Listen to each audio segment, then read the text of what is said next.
Mis amados hermanos y amigos de Estudio Bíblico Devocional, muy buenos días. Aquí estamos compartiendo en este tiempo, en este punto y en esta hora el tiempo de la palabra. Muchísimas gracias a todos los hermanos que nos están acompañando y nos envían también sus mensajes, sus testimonios, y qué bueno, en verdad, qué bueno que la palabra esté llegando a cada uno de ustedes.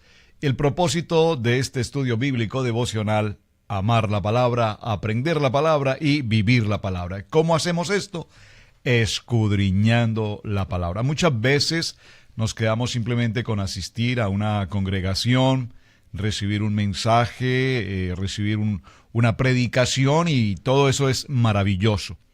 Pero realmente el propósito de los discípulos es escudriñar, buscar, ir, pedir la palabra, la revelación de Dios en cada uno de los temas que la Biblia trae, que son inmensamente extraordinarios. Bien, su hermano el pastor Roberto Alfaro les saluda, les doy una cordial bienvenida a cada uno de ustedes, quienes nos acompañan a través de RadioGénesis.tv. Buenos días para los hermanos de Latinos North Carolina, la televisión de hoy. Muy buenos días para ustedes también, y para todos nuestros amigos y hermanos allí en Suecia, Estocolmo, a través de Vivo para Cristo, que nos reciben en las horas de la tarde. Muy buenas tardes para todos.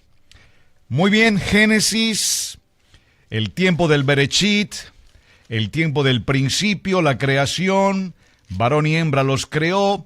Viene el tiempo de la desobediencia del hombre frente al árbol de la vida, frente al árbol del conocimiento, el tiempo de la tentación, la caída, la primera caída realmente del hombre. Génesis 4 más adelante nos habla acerca de cómo Abel y Caín están haciendo ofrenda a Dios, al Padre Eterno, y luego viene el momento en que Caín mata a su hermano Abel, segunda caída del hombre, y estamos ahora en el punto de Bereshit, en el capítulo 6. Recibí muchísimos comentarios en el día de ayer sobre este tema, y es un tema que necesitamos manejarlo con mucho cuidado. Necesitamos tener entendimiento de las Escrituras para que lo que la Biblia nos está enseñando lo podamos recibir con adecuada formación. Así es que papel y lápiz para nuestro tema del día de hoy. Voy a retomar un poco el capítulo 6 con el que dimos comienzo. Aconteció, dice el capítulo 6, que cuando comenzaron los hombres a multiplicarse sobre la faz de la tierra, y les nacieron hijas. Aquí nos está hablando de quiénes. Aquí nos está hablando de Caín, y nos está hablando de Set, la generación después de la muerte de Abel. Recuerden que Adán y Eva han tenido otro hijo que es Set, y luego entonces entendemos que cuando empiezan los hijos de los hombres a multiplicarse, y aquí nos habla de las descendencias de Set y de Caín, y les nacieron hijas, que viendo los hijos de Dios, y ayer mencioné los hijos de Dios, este es un punto muy importante que tenemos que tener presente según Apocalipsis. Recuerden que dice recuerden que en el tercer cielo está el trono de Dios y estaba Luzbel. Pero cuando vino la rebelión, esa guerra celestial de Luzbel, dice la palabra que tanto Luzbel como la tercera parte de los ángeles fueron arrojados a la tierra. Y nos dice la palabra en Judas, nos dice la palabra en Efesios, que estos hombres, estos ángeles caídos, perdieron su dignidad. ¿Cuál es la dignidad? Aquí nos habla de que el trono de Dios está en el cielo. La vida del hombre se desarrolla en la tierra, pero el ámbito, el ambiente de estos ángeles caídos está en los aires. Por eso nuestra guerra, dice la palabra, no es contra carne ni sangre, sino que nuestra guerra es contra principados, contra potestades, contra huestes espirituales de maldad en las regiones celestes, en los aires.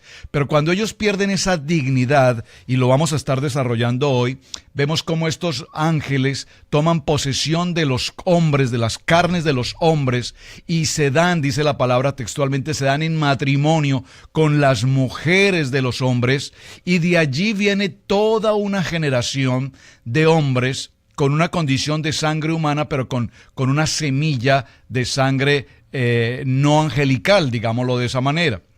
De tal manera que cuando estos hijos nacen, dice que se producen razas de gigantes, los llamados Nefilín. Esto lo estoy mencionando a muy grosso modo porque, por supuesto, es un tema apasionante para considerar y nos llevaría o nos tomaría más tiempo. Por lo tanto, solo lo menciono para que usted, por favor, tome atenta nota y lo estudie, lo escudriñe, por favor. Dijo Jehová: no contendrá mi espíritu. Atención que aquí hay algo muy importante en el verso 3. Dice Jehová: no contendrá mi espíritu con el hombre para siempre, porque ciertamente es carne. Y aquí hay algo interesante.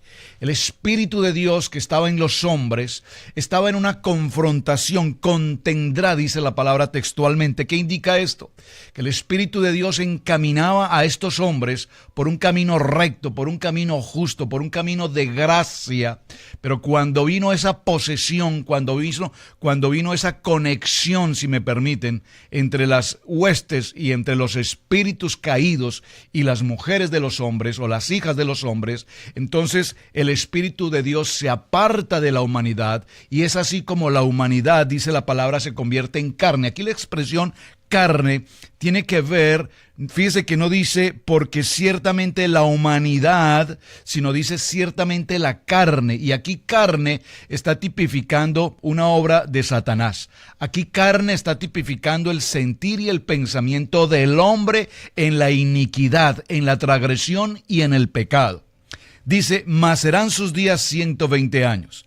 Había gigantes en la tierra. Y aquí el verso 4 nos habla de los gigantes en la tierra. ¿Cuáles son estos gigantes en la tierra? Ya lo mencioné. Son las descendencias de las relaciones entre las hijas de los hombres y los ángeles caídos. Por lo tanto, de esa descendencia vienen gigantes en la tierra en aquellos días. Y también después llegaron los hijos de Dios, que se llegaron los hijos de Dios a las hijas de los hombres. Aquí lo está explicando con claridad el verso 4. Voy a repetirlo. Había gigantes en la tierra en aquellos días, y también después de que se llegaron los hijos de Dios a las hijas de los hombres y les entregaron hijos, estos fueron valientes que desde la antigüedad fueron varones de renombre. Aquí lo quiero mencionar brevemente. Usted que ha sido un estudioso de la palabra, que le gusta estudiar la palabra, pues sabe que la Biblia es un libro totalmente histórico, nos narra todos estos acontecimientos. Pero también es interesante cuando vamos a la historia universal, a la historia de las mitologías, los griegos y todas estas historias, nos daremos cuenta cómo la historia nos narra sucesos de dioses, Zeus y Afrodita y todas estas historias, y vemos cómo los dioses celestiales se daban en casamiento, la Biblia usa esta palabra, se daban en casamiento a las mujeres terrenales, y de allí se producían razas de gigantes, y habían esos gigantes, dice este texto puntualmente, desde la antigüedad fueron varones de renombre. Porque si bien mencionamos, por ejemplo, Nimrod, por ejemplo, era un hombre de renombre, eran gigantes, pero eran descendencias de este tipo de relaciones entre las huestes celestiales y las mujeres las hijas de los hombres. Pero vamos al verso 5, que es el punto al que nos vamos a concentrar en este día. Y vio Jehová que la maldad de los hombres era mucha en la tierra. Y aquí observe que dice: la maldad de los hombres era mucha en la tierra. Si evaluamos un poco lo que está sucediendo hoy en el siglo XXI, pues nos daremos cuenta que sin lugar a dudas, la maldad de los hombres hoy en la tierra es una maldad impresionante. Terrorismo, violencia, muerte, violación y todo tipo de transgresión también la vivimos hoy. Pero, ¿cuál era realmente el pecado? ¿Cuál era realmente la maldad tan grande de este momento en el que Dios dice que vio la maldad de los hombres, que era mucha en la tierra, y que todo designio, por favor preste atención, y que todo designio de los pensamientos del corazón de ellos era de continuo solamente el mal? Vemos entonces que el espíritu en el verso 3 dice, mi espíritu no contendrá mi espíritu con el hombre. Ya el espíritu, Dios dice, ya el espíritu no va a estar allí protegiendo a la raza humana, porque hay un vínculo inadecuado, inicuo, digámoslo, entre los ángeles caídos y las hijas de los hombres. De tal manera que esta relación pecaminosa, digámoslo de esta manera, origina razas de gigantes.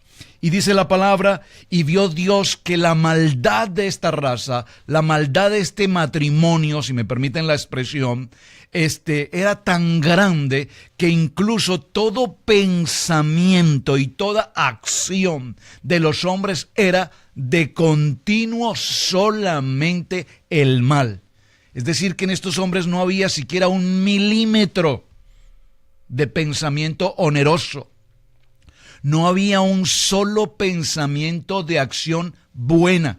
De continuo su corazón y su pensamiento, es decir, su accionar y su pensar era de continuo solamente el mal.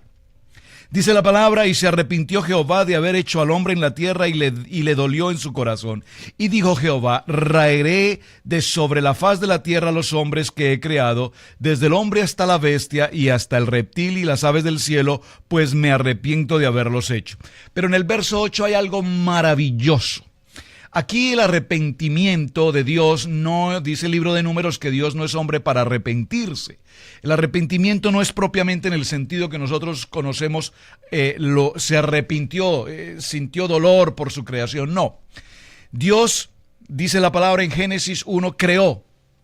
Y dijo Dios, y era bueno, y era bueno, y era bueno. 4 o 5 veces, y en gran manera era bueno.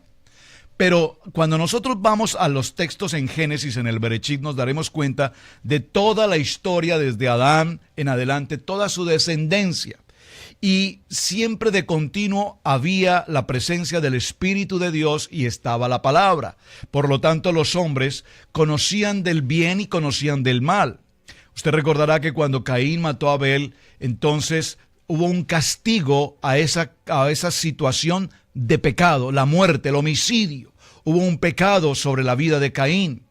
Sobre la desobediencia de Adán y la varona en el huerto del Edén hubo un castigo. Es decir, que intrínsecamente ya estaban inscritos en estos primeros versículos de Génesis las condiciones de lo que se debía y no se debía hacer, lo bueno o lo malo.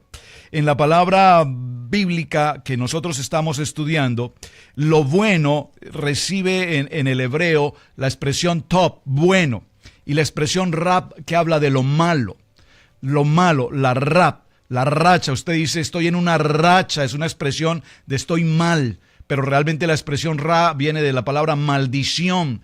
Entonces, aquí es interesante, mis amados hermanos, que la palabra top de lo bueno significa construir, mientras que la palabra rob significará todo lo contrario, es decir, destruir. Por lo tanto, esta humanidad con pensamiento rab, con pensamiento malo, lo que hacía era de en todo destruir. Cuando vemos que esta humanidad todo lo destruía, podemos inmediatamente relacionar este texto con Génesis o Berechit capítulo 1, verso 2. Y estaba la tierra ¿cómo? Vacía, desordenada, en desorden, dice, en tinieblas, en oscuridad. Es decir, que aquí vemos cómo esta posición de la tierra a hoy, frente a todo lo que estaba sucediendo con los ángeles caídos, las hijas de los hombres, y su pensamiento y su iniquidad y su transgresión y su pecado, todo junto hacía que la tierra estuviese nuevamente en una condición de oscuridad. Esto es apasionante, ¿verdad? Interesante. Por lo tanto, en el verso 8, recuerden que el verso 8 es un número de esperanza, el verso 8 es un número de algo sobrenatural. Y el verso 8 dice, pero Noé halló gracia ante los ojos de Jehová. Noé halló gracia. Y observen que aquí es la primera vez en la Biblia donde aparece la palabra gracia. Por lo tanto, necesitamos estudiar un poco qué es la gracia. Y yo quiero, por favor, compartir con ustedes brevemente algunas notas muy simples, muy sencillas, respecto de lo que la gracia significa en este estudio que estamos desarrollando. Porque nos habla de la carne. Y al hablar de la carne, nos habla del pecado. Al hablar de la carne, nos habla de la obra de Satanás. Al hablar de la carne, nos habla de la debilidad del hombre. Al hablar de la carne, nos habla de toda iniquidad, de toda transgresión. Pero cuando dice la palabra y halló gracia, nos damos cuenta que en el verso 5 se mencionan 3 circunstancias de este tiempo de maldad. Número 1 dice, y vio Jehová que la maldad, número 1, había maldad de los hombres, era mucha sobre la tierra, y que todos los pensamientos, es decir, toda la intención del hombre era de continuo la maldad. Y el corazón del hombre, es decir, lo que el hombre hacía permanentemente, la acción del hombre permanentemente, repito, era la maldad. Entonces dice la palabra, Noé halló gracia. Y cuando hablamos de la gracia, necesitamos reconocer por qué en este primer libro se nos habla de la gracia. Pero Noé halló gracia ante los ojos de Jehová, dice la palabra. Y el Señor nos dice que hallar gracia, en este versículo nos muestra que Noé era un hombre que caminaba en el propósito de Dios.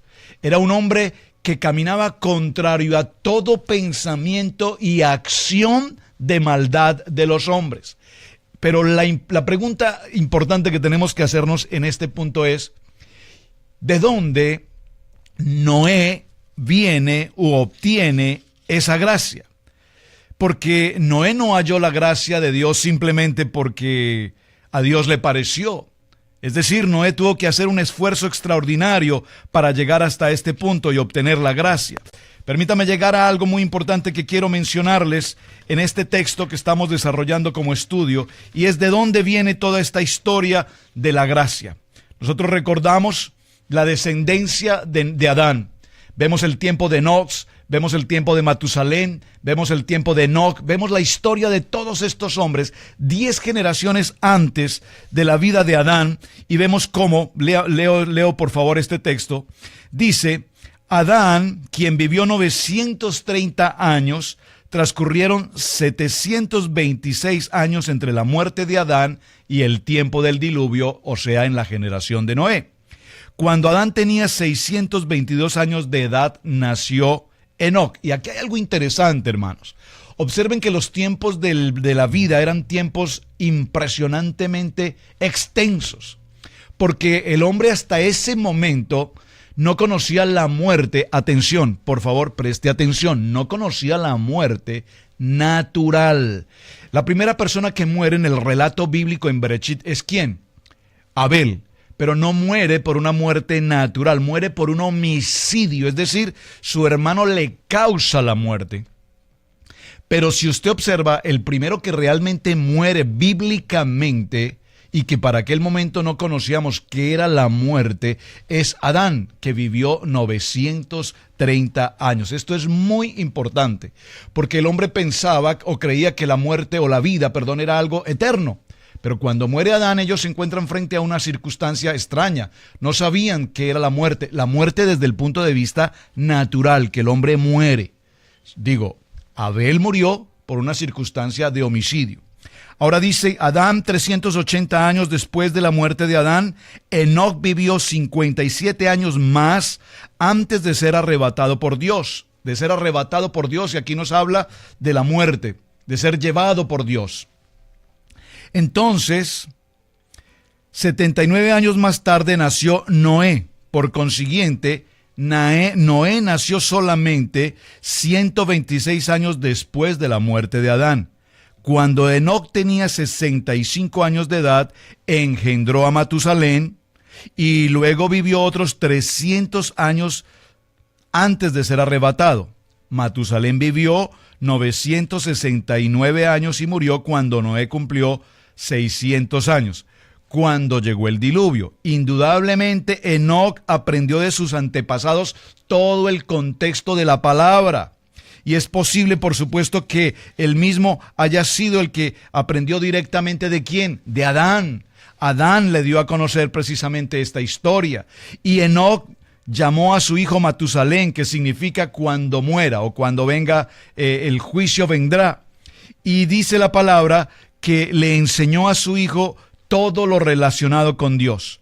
Matusalén entonces, mis amados, debe haber enseñado a su hijo Lamec y a su hijo Noé. Por lo tanto, Noé venía de una familia piadosa y aprendió de sus antepasados todas las cosas piadosas. Por lo tanto, él se dio cuenta de que necesitaba la gracia, es decir, la generosidad de Dios. Por lo tanto, cuando nosotros encontramos en este texto del libro de Génesis, en el verso 8, pero Noé halló gracia delante de los ojos de Jehová, entendemos entonces de dónde viene esta gracia. Viene de toda una generación, 10 generaciones anteriores, bueno, 9 porque no es la 10ª generación, 9 generaciones anteriores que conocían desde el mismo Adán los principios y fundamentos de la palabra de Dios, el temor de la palabra, y la gracia que venía de ellos la encontramos entonces aquí en Noé. Esto es apasionante, ¿verdad? Entonces, dice la palabra, estas son, verso 9, las generaciones de Noé. Varón justo, y observe que aquí dice un varón justo, un varón temeroso de Dios. Es decir, que era un varón que tenía un pensamiento y una acción, un pensamiento y una forma de ver la vida conforme a la bendición de Dios. Es decir, que toda la pecaminosidad que se vivía en aquel momento. Pero tal vez no hemos resuelto una pregunta muy importante. ¿Cuál era el pecado tan grave por el cual Dios determinó la necesidad de destruir la humanidad? Pues bien, ¿existía el robo? Claro que sí. Ya vimos que existía el homicidio, claro que sí.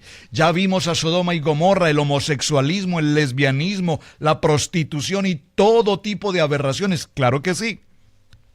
Ya esto la Biblia nos lo ha ido narrando. Pero ¿cuál es el punto por el cual el pecado fue tan grande que llegó al corazón del Señor y tomó la determinación de eliminar completamente a la humanidad? Qué buena pregunta, ¿verdad? Pues bien, la respuesta nos la enseña precisamente este texto que estamos leyendo en Génesis capítulo 6. ¿Cuál fue la relación, vamos a decir, incestuosa entre los ángeles caídos y las mujeres o las hijas de los hombres? Esta relación de ángeles caídos con mujeres de la tierra, con las hijas de los hombres, fue el punto más grave que definitivamente llevó a Dios a tomar una determinación, y era destruir la humanidad entera por la condición de este pecado tan extremadamente grave. Así es que esto es lo que estamos considerando, y apenas estamos comenzando. Dios, hay tanto por aprender y el tiempo se nos ha agotado. Así es que, mis amados hermanos, continuaremos. Tenemos una semana, algunos días de la semana para avanzar, pero yo les pido, por favor, vayan a Génesis capítulo 6, lean esta historia de la maldad de los hombres, pero cada palabra que usted está encontrando aquí, no la pase simplemente leyéndola, sino que necesitamos escudriñar. Estamos hablando de la gracia y necesitamos entonces, dice la palabra, ir al trono de la gracia de Dios. Porque cada día que vivimos, cada segundo que pasamos, dígalo conmigo, necesitamos de la gracia de Dios. Necesitamos no solamente del favor inmerecido de Dios, sino que la gracia es propiamente Dios. Es decir, cuando nosotros tenemos a Dios Todopoderoso en nuestro ser, en nuestro pensamiento, en nuestro corazón, la gracia de Dios está con nosotros. Por lo tanto, el trono de la gracia de Dios cada día debemos buscarlo en nuestra salud, en nuestra economía, en nuestro matrimonio, en el ministerio, en nuestro diario vivir. Tema apasionante para nosotros en este día. Mis amados hermanos, el pastor Roberto Alfaro les saluda. Gracias por acompañarnos en este estudio bíblico devocional. Shalom, un muy buen día. Gracias por sus comentarios, sus mensajes, y por favor comparta la enseñanza del día de hoy para que muchos otros hermanos también reciban esta bendición. Muy buen día, bendiciones.